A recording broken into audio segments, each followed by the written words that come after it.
독일의 철학자 임마누엘 칸트는 그의 책 판단력 비판이라는 책에서 인간의 미학적 쾌감에 대해 세 가지로 말합니다.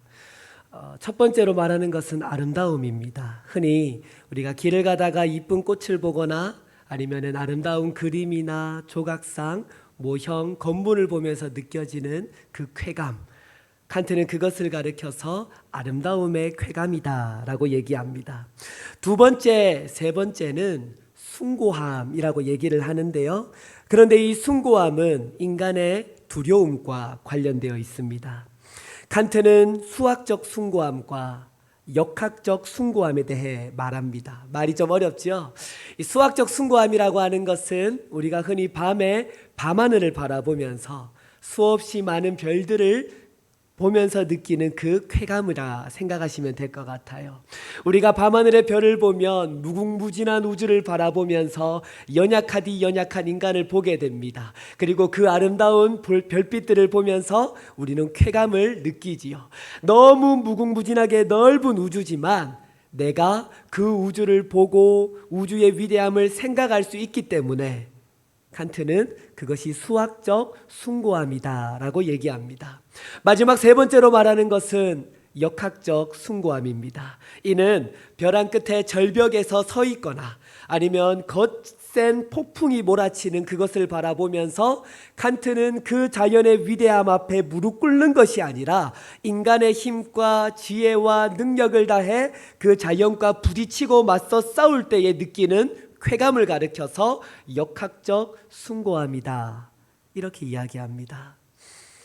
말은 참 쉽습니다. 거센 바람이 일고 높은 파도가 몰아칠 때에 우리가 마치 방탄유리와 튼튼한 건물 안에서 그런 모습을 보게 된다면 강력한 그 자연 앞에 우리 인간은 어쩌면 그런 짜릿함을 느낄지는 모르겠어요. 그런데 여러분, 그 폭풍 후 한복판에서 내가 배를 놓아져 나아간다, 가야 된다라고 한다면 우리 모든 인간들은 그것을 향해 짜릿한 쾌감이 아니라 두려운 무서움이라고 이야기를 할 것입니다. 두려움은 인간의 생존 본능입니다. 낯선 상황에서 또는 자신을 위협하는 상황 속에서 인간은 본능적으로 이 두려움을 느낍니다. 이 두려움은 선천적인 감각일 수 있고 또는 후천적인 경험이나 인식의 무언가로 인해 느껴지는 두려움일 수 있습니다. 외상후 죽음과 같은 이 후천적 경험 가운데 인식된 두려움은 특정한 상황 속에서 트라우마로 드러납니다. 그러나 이런 경험이 없다 할지라도 대부분의 인간은 선천적으로 두려움을 느낍니다. 캄캄한 어둠 속에 그 빈 공간 안에 혼자 있게 되거나 또는 강력한 자연재해 앞에서 인간은 두려움을 느낍니다. 본문에서 제자들은 어쩌면 그들의 인생에서 가장 큰 두려움을 경험한 사건일 것입니다.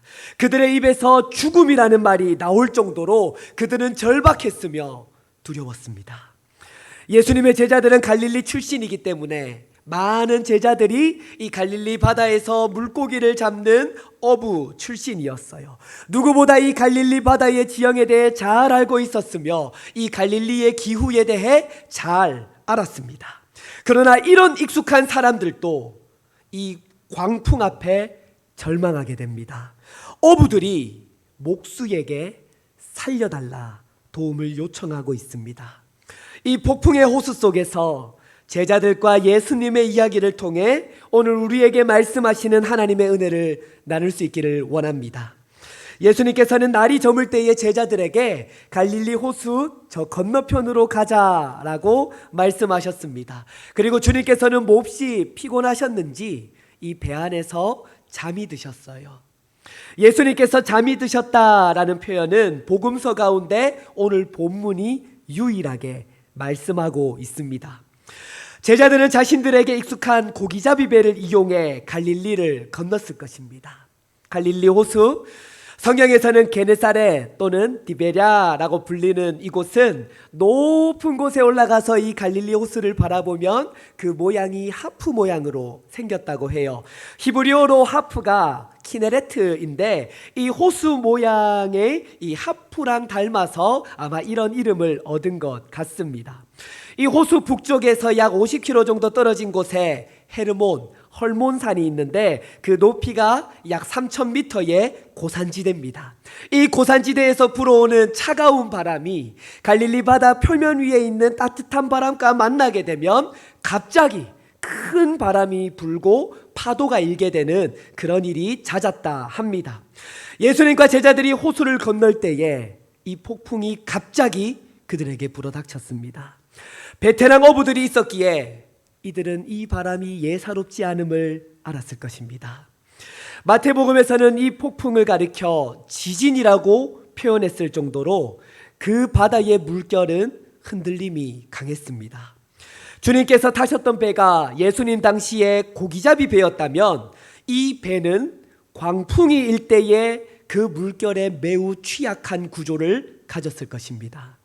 1986년 북서쪽 갈릴리 호수 북서쪽 호반의 진흙에서 AD 1세기에 이 고기잡이 할 때 쓰는 작업선이 발굴되었습니다. 그리고 이 배를 복원한 모습이 이스라엘의 기노사르 박물관에 있는데요. 이 배는 길이가 약 8m, 폭은 약 2.2m, 높이는 약 1.4m로 한 13명 이상은 탈 수 없는 작은 배였습니다. 예수님을 따르는 사람들이 12제자들을 포함해 많이 있었기 때문에 예수님과 여러 배들이 함께 이 갈릴리 바다를 건너가고 있었습니다. 또한 이 배는 앞부분과 뒷부분이 이 갑판으로 덮여져 있었기 때문에 그 밑에 공간에서 어부들이 쉬거나 잠을 잘 수가 있었어요. 아마 우리 주님께서도 이 배의 선미 밑으로 들어가셔서 주무셨던 것 같습니다. 또한 이 배는 가운데 양쪽이 상대적으로 낮게 되어 있습니다. 왜냐하면 어부들이 그물을 내리고 그 잡힌 고기들을 건져 올리기 용이하기 위해서 이 배가 이렇게 가다가 가운데가 움푹 들어가 있는 이런 구조라고 생각하시면 될 것 같아요. 그렇기 때문에 갑자기 광풍이 불고 바람이 불고 파도가 이 배 안에 들어오기 너무 쉬운 구조를 가지고 있었기 때문에 지금 예수님이 타신 배는 이 풍랑 앞에 너무 취약한 배였다는 것입니다. 큰 광풍이 일어나며 물결이 배에 부딪혀 들어와 배 안에 가득하게 되었습니다. 제자들은 혼비백산하며 살기 위해 노력했을 겁니다. 어떤 제자들은 막 물을 퍼내기 시작해요. 어떤 제자들은 힘껏 노을 저으면서 어떻게 해서든 이 위험 가운데, 이 걱정 가운데, 이 두려움 가운데 이것을 벗어나고자 노력했습니다. 그런데 주님께서 지금 주무시고 계십니다. 이런 상황에서 우리 주님이 잠을 자고 있다는 겁니다. 주님께서 정말 너무 피곤하셔서 골아 떨어지셔가지고 제자들이 지금 막 난리법석을 떨어도 이것이 귀에 들리지 않으셨는지 아니면 약간 깨셨지만 일부러 자는 척 하고 계신 건지 우리는 알 수 없지만 예수님께서 주무시는 이 잠은 다분히 의도적인 잠입니다. 고대 근동문학을 보게 되면 이 잠이라고 하는 것은 당시 신적 통치의 상징으로 많이 사용됩니다. 예수님이 바다를 향해 명령하시면서 자연을 통치하시는 이 능력을 보여주시는 오늘 본문의 말씀과 그 문맥 가운데 예수님의 잠은 주님의 신적 통치의 표시입니다. 예, 맞습니다. 오늘 본문은 예수님의 신성을 드러내는 말씀입니다. 기독론적으로 예수님은 하나님의 아들이며 바람과 바다도 순종하는 능력의 하나님임을 보여주는 대목입니다. 복음서는 인간의 질병을 고치시는 예수님, 자연을 다스리시는 예수님, 영의 세계를 통치하시는 예수님을 통해 그 예수님의 신성과 능력을 강조하고 있습니다. 하지만 아직 제자들은 예수님이 누군지 잘 몰랐어요. 그렇기 때문에 예수님에 대한 믿음도 작았기에 주님의 주무심을 이해할 수가 없었습니다. 예수님의 잠은 자신들의 고통과 두려움을 방관하는 무관심으로 느꼈을 겁니다. 아니, 우리는 이렇게 힘든데, 우리는 이렇게 살기 위해 죽어라 노력하는데 주님은 어떻게 주무시고 계십니까? 주님, 우리가 너무 힘들어서 우리의 삶 가운데 마치 풍랑이 이런 것처럼 내 힘으로 살아가려고 바등바등대도 더 힘들고 더 눈물 나는 이런 상황에서 주님 언제까지 부재하실 겁니까? 제자들의 이런 마음은 그들이 예수님을 깨우는 구절에서 잘 드러나고 있습니다. 마가복음 4장 38절 말씀인데요, 우리 다 같이 한 목소리로 한 번 더 읽어보도록 하겠습니다. 마가복음 4장 38절입니다. 시작. 예수께서는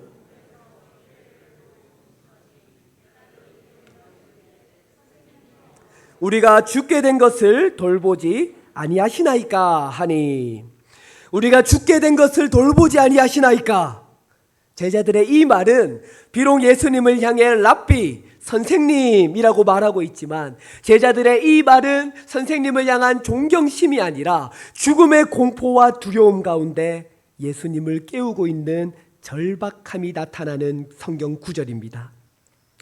누가복음은 제자들이 예수님을 향해 주여, 주여, 우리가 좀 죽겠나이다, 주님을 2번 부름으로 말미암아 그들이 경험하고 있는 이 죽음의 두려움이 얼마나 절박한지를 드러내고 있습니다. 제자들이 겪고 있는 이 시련은 실존적 두려움이에요. 그들은 죽음의 두려움으로 인해 정신이 피폐해져 갔으며 폭풍 속에서 사투를 벌임으로 육신의 소진을 경험하고 있습니다. 몸과 마음이 다 지쳐버린 제자들이 그때까지도 주무시고 계시는 예수님을 깨웁니다. 예수님, 제발 좀 우리 좀 돌봐주십시오. 우리가 죽겠는데 언제까지 이렇게 주무시고 계실 겁니까? 주님, 제발 뭐라도 좋으니까 좀 해보십시오. 마가복음 4장 38절에서 우리는 제자들의 분노와 절박함을 느낄 수 있습니다. 제자들의 부르짖음에 잠에서 깨신 예수님은 바람을 꾸짖으십니다. 바다더러 잠잠하라, 고요하라, 이렇게 말씀하십니다. 예수님의 말씀에 그렇게 일렁이던 거친 파도가 잔잔해졌습니다. 어릴 때 우리 영광교회 주일학교에서 제가 많이 불렀던 찬양이 있습니다. 예수님이 말씀하시니 거친 파도가 잔잔해졌네. 예수님, 예수님, 나에게도 말씀하셔서 새롭게 새롭게 변화시켜 주소서. 참 이쁜 목소리로 여러분들에게 이렇게 노래해 드려야 되는데, 제가 어제까지 수련회를 인도해서 목이 많이 쉬었습니다. 죄송합니다.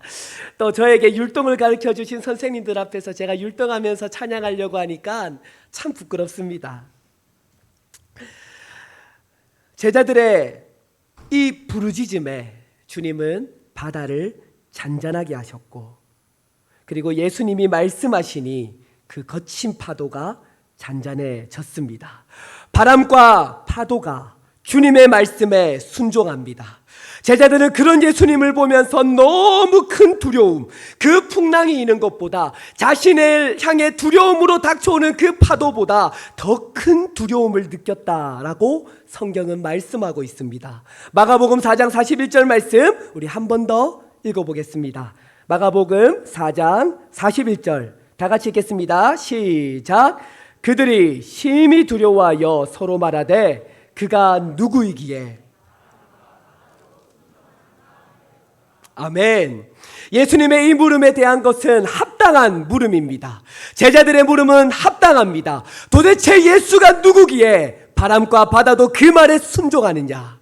그러니까 제자들의 질문, 이 질문은 하나님의 아들이신 예수님을 향해 마땅히 해야 할 질문이라는 거예요. 그리고 이 질문의 답은 이미 구약 성경에서 예언되었습니다. 시편 89편 9절 말씀에 주께서 바다의 파도를 다스리시며 그 파도가 일어날 때에 잔잔하게 하시나이다 라고 노래하고 있어요. 또한 제자들은 스스로 그 질문에 대한 대답을 합니다. 베드로는 예수님을 향해 주는 그리스도시요 살아계신 하나님의 아들입니다 라고 말했고, 제자 중에 한 명인 도마는 예수님을 향해 나의 주님, 나의 하나님입니다 라는 합당한 고백을 합니다. 사실 제자들의 질문의 답은 오늘 본문에서 그리 멀지 않는 곳에 찾을 수 있습니다. 예수님과 제자들이 무사히 이 바다를 다 건넌 후 거라사 지방에 귀신 들린 사람이 예수님을 향해 뭐라고 고백하느냐. 마가복음 5장 7절을 보게 되면 이 거라사 광인이 주님을 향해 지극히 높으신 하나님의 아들이라고 고백합니다. 오늘 본문은 예수님이 누군지 우리에게 분명하게 말해주고 있습니다. 그런데 우리는 오늘 만물을 다스리시는 주님, 그 주님께서 제자들에게 하시는 그 말씀에 집중해 보았으면 좋겠습니다. 바다와 바람을 고요케 하신 예수님, 그 예수님은 제자들에게 이렇게 말씀하십니다. 마가복음 4장 40절 말씀인데요, 우리 한 번 더 읽어보면 좋을 것 같습니다. 마가복음 4장 40절입니다. 다 같이 읽겠습니다. 시작. 이에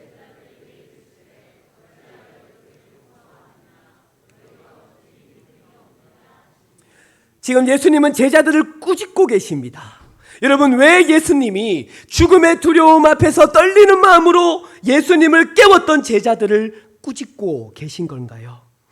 주님께서 제자들을 꾸짖으신 이유가 예수님의 단잠을 방해해서일까요? 아니면은 제자들이 예수님을 깨울 때에 막 예수님의 몸을 흔들고 깨워서 어떻게 제자가 선생의 몸을 건드려? 라고 하면서 그 제자들의 버릇없음을 꾸짖고 계신 걸까요? 예수님의 기분이 언짢아서 제자들을 혼내고 계신 겁니까? 아닙니다. 예수님은 제자들의 믿음 없음과 그들의 두려움을 꾸짖고 계십니다. 그렇기에 저는 오늘 이 본문의 말씀을 묵상하면서 이런 생각이 들었어요. 그렇다면 도대체 우리 예수님이 원하시는 믿음이 무엇일까요? 도대체 우리 주님이 우리에게 요구하시는 믿음이 무엇란 말입니까? 만약 우리 주님께서 큰 믿음으로 우리에게 요구하는 것이 폭풍 속에서 어떠한 요동도 없는 침착함이라 한다면, 주님이 우리에게 기대하는 성도의 모습이 거대한 풍랑 앞에서 주님처럼 그 풍랑을 향해 바람아 잠잠하라 꾸짖는 것이라 한다면, 주님이 우리에게 요구하시는 모습이 어떤 상황 속에서도 두려워하지 않는 담대함이라 한다면 저는 자신 없습니다. 저에게는 그런 담력이 없을 뿐만 아니라 풍랑을 잠잠하게 하는 능력도 없기 때문입니다. 그렇기에 저는 풍랑 앞에서 두렵습니다. 주님께 목회자로 서원했을 때도 두려웠고, 신대원을 다녔던 전도사 시절에도 두려웠습니다. 목사 안수를 받고 이제 정식으로 설교할 수 있게 된 지금도 여전히 두렵습니다. 그리고 저는 우리 성도님들 앞에 장담할 수 있습니다. 제가 만약 큰 교회를 담임 목회하는 그 담임 목사가 된다 할지라도 저는 여전히 두려울 것입니다. 교역자로 여러분들 앞에 담담한 척하고 있지만, 여러분들 앞에 믿음 좋은 척 하나님의 말씀을 설교하고 있지만, 작금의 상황 속에서 사실 정말 두렵습니다. 계속해서 유혹에 넘어지는 저의 모습을 보면서 두렵고요, 하나님을 향한 열정이 점점 식어져 가서 매너리즘에 빠져있는 저의 모습을 바라보면서 두렵습니다. 앞으로의 목회 현장이 어떻게 변할지 알 수 없음에 두렵고, 곧 떠나야 하는 유학의 일정들, 새로운 문화, 언어의 장벽들이 두렵습니다. 그리스도인으로 하루하루 믿음으로 살아내면서 겪어야 될 세상의 눈치와 평가, 미래의 불안감들이 마치 갈릴리의 풍랑처럼 저에게는 두려움으로 다가온단 말입니다. 여러분들은 두렵지 않습니까? 여러분들은 어떻습니까? 여러분들의 삶에서 내 뜻대로, 내 능력대로 어떻게 할 수 없는 그 거대한 바람과 풍랑과 파도가 다가올 때에 여러분들은 두렵지 않습니까? 저는 두렵습니다. 만약 주님께서 저에게 이런 두려움을 꾸짖는 것이라면 담대히 주님을 바라지 못한 저의 연약함이 문제지만, 그렇지만 저와 여러분들이 갖고 있는 이 연약함은 모든 인간들이 가질 수밖에 없는 비참함입니다. 오늘 본문에서 말씀하시는 주님의 꾸짖는 요구는 믿음 좋은 행동을 요구하는 것이 아닙니다. 성도의 생활의 노하우를 알려주시는 것도 아닙니다. 이럴 때는 이렇게 해야지, 저럴 때는 저렇게 해야지, 말이 힘들고 어려우면 어려울수록 기도하고 무릎 꿇고 어떻게 해야지 저떻게 해야지, 그 방법을 우리에게 알려주시기 위해 주님께서 제자들을 꾸짖는 것이 아니란 말이에요. 주님께서 제자들에게 말씀하시고 그 제자들의 믿음 없음을 꾸짖으실 때의 그 믿음은 성도의 생활과 방식이 아니라 예수님과의 관계의 신뢰입니다. 사랑하는 성도님들, 믿음은 행동이 아니라 대상입니다. 믿음은 신앙의 노하우가 아니라 신앙의 간절함입니다. 즉 믿음은 우리 믿음의 대상이신 예수님을 끝까지 붙드는 간절함이란 말이에요. 광풍을 만난 상황에서 큰 믿음이 가진 사람이 해야 하는 행동이 무엇입니까? 풍랑과 맞서는 그 역학적 쾌감을 느끼는 것입니까? 아닙니다. 그 상황에서 믿음 있는 사람이 해야 하는 방법은 또다시 예수님을 흔들어 깨우는 겁니다. 주님, 우리를 언제까지 놔두시겠습니까? 주님, 우리를 좀 도와주십시오. 주님, 나에게 힘을 주십시오. 나를 좀 도와주십시오라고 다시 주님을 바라보며 다시 주님의 이름을 부르짖는 그것이 오늘 주님께서 우리에게 말씀하시는 믿음이란 말입니다. 사랑하는 영광교회 성도님들, 우리는 모두 각자의 삶에서 폭풍의 두려움을 경험하며 살아갑니다.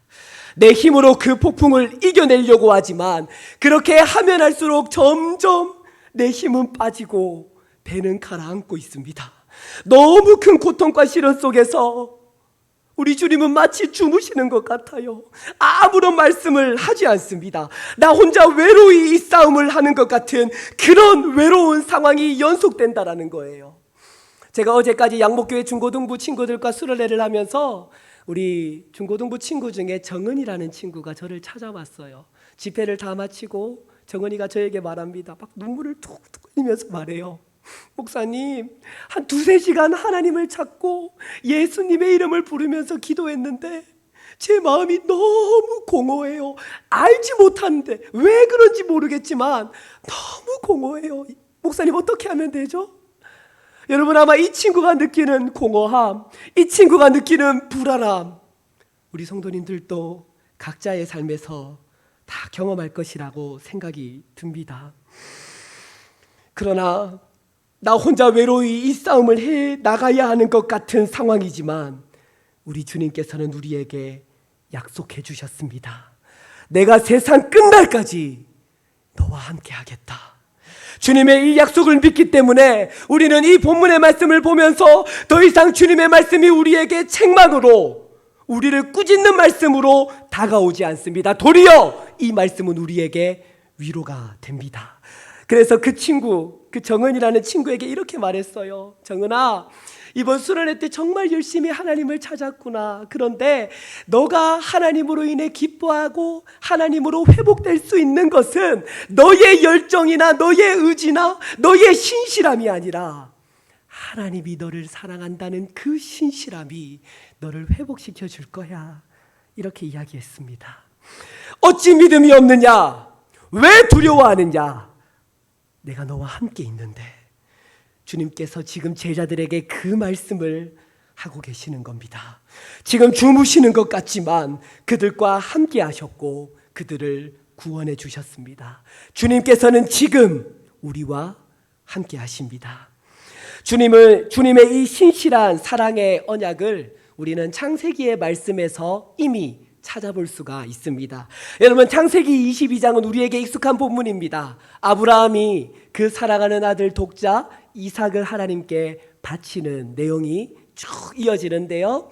여러분, 이 말씀을 보게 되면 아브라함은 마치 로봇처럼 자기의 생각이나 자기의 감정을 드러내지 않고 이삭을 바쳐라라는 하나님의 말씀에 로봇처럼 순종합니다. 여러분, 이것을 보면서 어떤 마음이 드십니까? 많은 사람들이 이 본문을 보면서 믿음에 대해 생각해요. 순종에 대해 생각합니다. 하나님, 나에게도 아브라함과 같은 믿음을 주십시오. 내 아들 내 딸까지도 하나님께 바칠 수 있는 순종의 마음을 주십시오. 그런데 여러분, 정말 우리 가운데 그런 믿음이 있습니까? 아니, 정말 하나님이 우리에게 요구하시는 그 믿음의 모습이 내 아들, 딸도 아끼지 않고 그냥 버려버리는 것이 정말 하나님이 우리에게 요구하시는 믿음이란 말입니까? 창세기 22장은 아브라함의 믿음의 순종에 초점이 맞춰져 있지 않습니다. 아브라함은 그저 말씀에 순종해서 아들을 데리고 모리아 산으로 올라가요. 그런데 여러분, 이 대목에서 아브라함과 이삭이 대화하는 것을 잘 한번 보십시오. 계속해서 뭐가 반복되느냐 하면 아버지, 그리고 아들. 아버지 아브라함이요, 다 있는데 양이 없습니다. 내 아들아, 하나님께서 준비해 주실 거야. 이 본문이 강조하고 우리에게 보여주고 있는 것은 바로 아버지와 아들이에요. 그리고 이 모리아 산에서 아브라함이 이삭을 바칩니다. 여러분, 기계적으로 딱딱하게 흘러가고 있는 이 창세기 22장에서 유일하게 감정을 느낄 수 있는 대목이 나타납니다. 아브라함이 칼을 들어 그 이삭을 찌르려고 할 때 아브라함아 아브라함아 2번 불러요. 이것은 본문에서 하나님의 특별한 감정이 드러남을 찾을 수 있습니다. 여러분, 하나님께서 아브라함아 아브라함아 그만해라, 네가 나를 사랑하는 줄 알겠다라고 말씀하시는데, 하나님이 이 말씀을 하면서 어떤 마음이셨을까요? 정말로 내가 사랑하는 나의 종 아브라함이 그 독자보다 나를 더 사랑하기에 너무 기분이 좋아가지고 껄껄 웃으시면서 잘했다 잘했다 이렇게 말씀하셨을까요? 만약 정말 하나님이 웃으시면서 그렇게 말씀하셨다면 아브라함은 그 자리에서 그냥 낙담해서 쓰러졌을 겁니다. 우리 인간의 감정을 하나님의 감정에 대입해서 하나님의 마음을 읽는 것이 굉장히 위험하지만, 저는 이 대목에서 우리 하나님 우셨을 거라 생각합니다. 왜냐하면 우리는 역사서를 통해 이 모리아 산에서 하나님의 성전이 지어졌고, 그리고 그 모리아 산에서 하나님의 유일한 아들 독생자 예수 그리스도가 십자가에 못 박혀 죽었음을 알고 있기 때문입니다. 아브라함은 하나님께서 예비하신 어린 양을 제사로 삼아 제단을 쌓고 예배를 드립니다. 그리고 그 제단의 이름을 여호와 이레라고 부릅니다. 한글 성경은 이것을 번역하기를 여호와께서 준비하셨다로 번역하지만, 히브리어로 이레라고 하는 것은 제일 먼저 등장하는 뜻은 바로 보이다, 나타내다라는 뜻을 가지고 있어요. 그러니까 이것을 직역하면 여호와께서 그 모리아 산에서 나타내 보이셨다라는 겁니다. 여러분, 하나님이 아브라함과 이삭의 이 사건을 통해 드러내고 싶어 하셨던 것은 구약시대에는 하나님의 성전이었어요. 그렇기 때문에 모든 이스라엘 백성들이 풍랑이 다가올 때, 두려움이 다가올 때 하나님이 우리와 함께 하신다라는 그 언약의 약속을 붙들고 성전을 향해 기도하고 성전에 나아가 하나님을 예배하였습니다.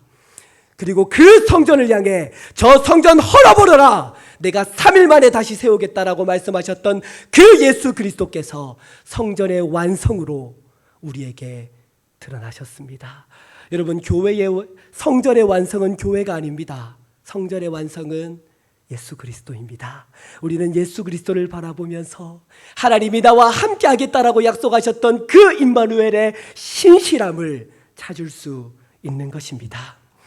믿음은 우리와 함께 하시는 주님을 신뢰하는 것입니다. 주님을 간절히 부르짖는 것입니다. 주님이 우리와 함께 하심이 우리의 힘이고 우리의 위로가 됩니다.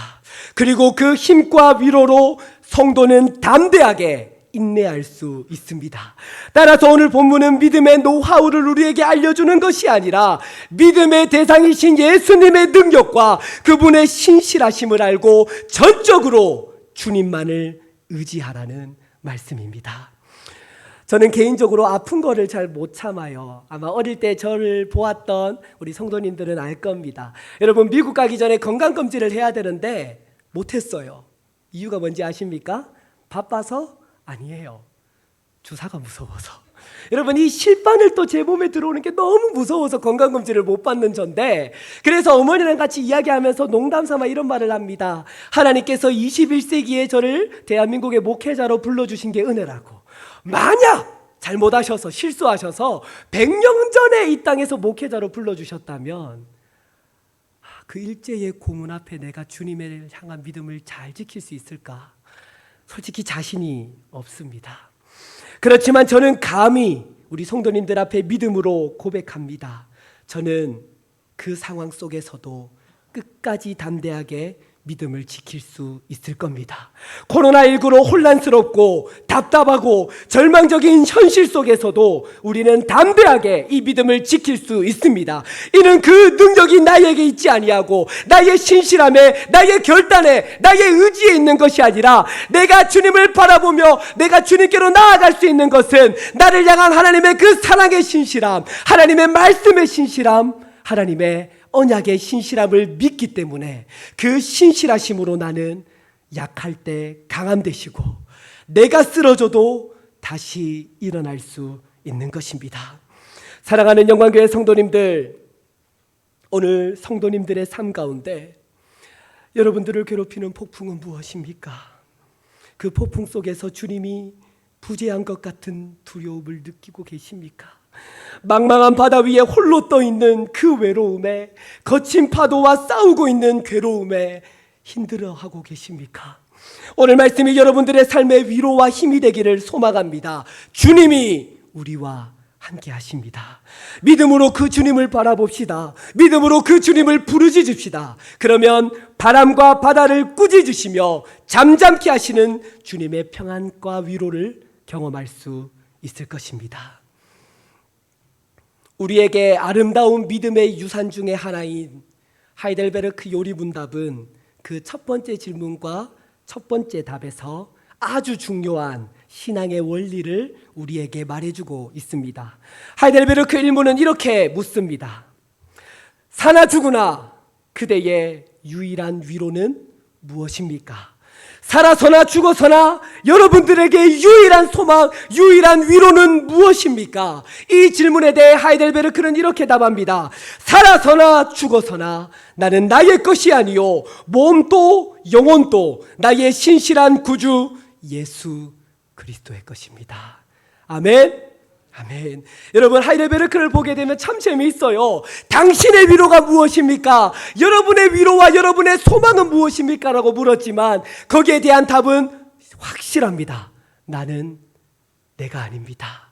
내 삶은 내 것이 아닙니다. 나의 위로, 나의 소망, 내가 의지할 것은 세상의 것이 아니고 나의 것이 아니라는 겁니다. 여러분이 풍랑을 맞서 싸우면서 여러분이 의지하는 것이 무엇입니까? 세상의 돈입니까? 명예입니까? 사람입니까? 여러분의 능력입니까? 여러분, 그 능력, 그 방법, 그 도구를 사용하면 하면 할수록 우리 인간은 지치고 힘들 수밖에 없어요. 여러분, 우리에게 유일한 소망은 하나밖에 없습니다. 여러분, 우리가 풍랑을 이겨낼 수 있는 유일한 힘은 예수 그리스도밖에 없습니다. 살아서나 죽어서나 우리의 강함은 우리가 아닙니다. 우리의 믿음도, 우리의 용기도 우리가 아닙니다. 우리의 위로는 나는 온전히 주님의 것입니다라는, 나는 주님께 속한 자라는 이 주님의 신실한 언약이 오늘을 그리고 내일을 살아갈 수 있는 힘이 됩니다. 폭풍을 뚫고 나아갈 능력이 됩니다. 오직 예수 그리스도만이 우리의 피난처, 우리의 영원한 위로가 됩니다. 우리 같이 함께 찬양하면서 오늘 말씀을 좀 다시 생각했으면 좋겠습니다. 여러분, 사도 바울은 고린도후서의 말씀에서 이렇게 말하고 있어요. 우리 인간이 얼마나 연약한지, 조그마한 물결이 일어나도 두렵고 떨리고 그 문제 앞에 그냥 사로잡혀가지고 하나님을 바라보지 못하는 연약한 존재, 그런 존재를 가리켜서 사도 바울은 질그릇과 같다라고 얘기합니다. 그런데 여러분, 이 질그릇과 같이 부서지기 쉽고 볼품없고 연약하지만 그 질그릇 안에 뭐가 담겨 있는지 아십니까? 보배가 담겨져 있어요. 그리고 성경은 분명히 말합니다. 이 보배는 예수 그리스도입니다. 여러분들이 보기에는 세상에서 보잘것없어 보이고 세상의 문제와 상황들 속에 내가 아무런 힘도 없는 연약한 존재처럼 느낄지 몰라도 여러분들 앞에, 여러분들의 삶 가운데 예수 그리스도가 있기 때문에 저는 여러분들을 향해 불쌍하다 얘기하지 않을 겁니다. 여러분들이 때로는 너무 혼자 외롭고 두려워서 눈물을 흘리고 있는 그때에도 저는 여러분들의 인생을 바라보면서 불쌍하다 얘기하지 않을 겁니다.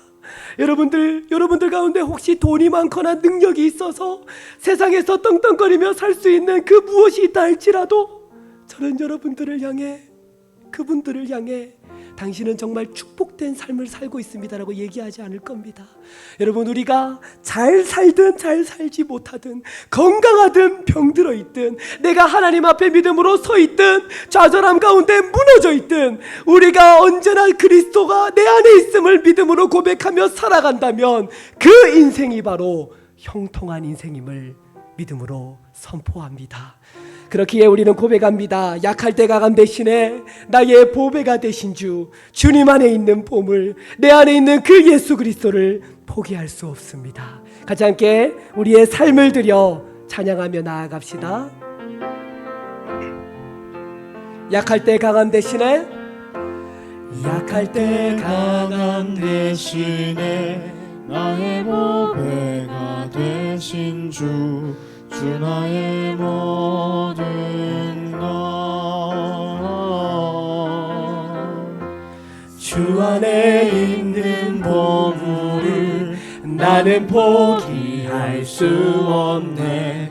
주 나의 모든 것. 우리 십자가 죄 사하셨네.